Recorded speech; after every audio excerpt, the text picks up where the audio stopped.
लागे लागू पाँव और बलिहारे गुरु आपने जो गोविंद दियो बताए। जो भगवान का दर्शन कराए ना, सबसे पहले हमें उसका धन्यवाद करना चाहिए।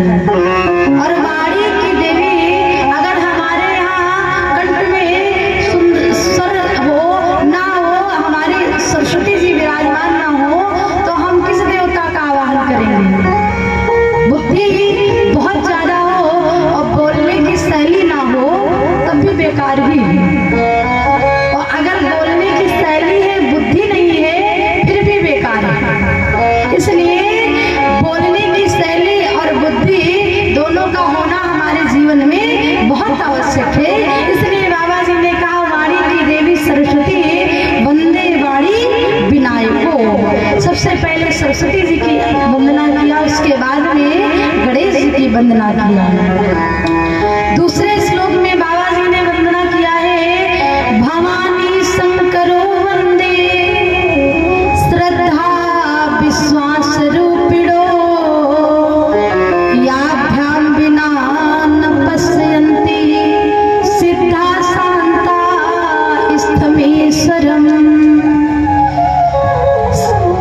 भवानी शंकरो वंदे, बाबा जी ने भवानी शंकर भगवान भोलेनाथ और माँ भवानी की वंदना किया। लेकिन बाबा जी ने भवानी शंकर नहीं जाना। बाबा जी क्या सोच करके वंदना कर रहे हैं, भवानी शंकरो वंदे श्रद्धा विश्वास की प्रतिमूर्ति।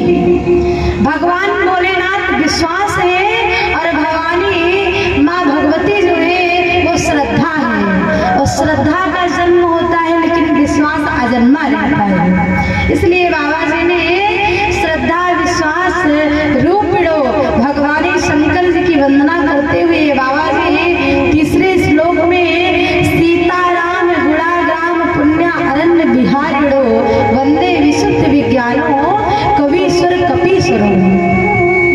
तीसरे श्लोक में बाबा जी आज सीताराम जी की वंदना करते हैं। ये राम कथा जो क्या है, सीताराम जी का चरित्र है, सीताराम जी की कथा है। इसलिए सीताराम जी की वंदना करते हुए बाबा जी कहते हैं भगवान सीताराम गुणाग्राम पुण्य अरण्य बिहारिणो। ये सीताराम जी की जो कथा है ये क्या है, ये एक सुंदर उपवन है, वन है।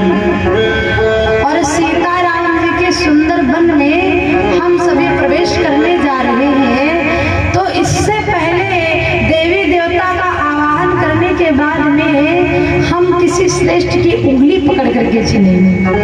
देखिए आपके ग्राम में हम आए हैं पहली बार, और अगर हमें इस नगर का भ्रमण करना है तो क्या हम अकेले जाकर के भ्रमण कर सकते हैं? हाँ, हमसे हो जाएगा? नहीं होगा।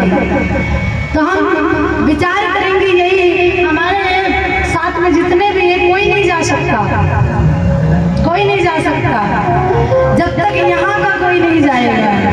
हाँ, तो हम नहीं सोचेंगे कि इस नगर में प्रवेश करने से पहले हम यहाँ के किसी व्यक्ति को अगर अपने साथ में ले ले तो इस नगर में ना हम किसी गली में भटकेंगे, ना हम किसी चौपारे पे भटकेंगे।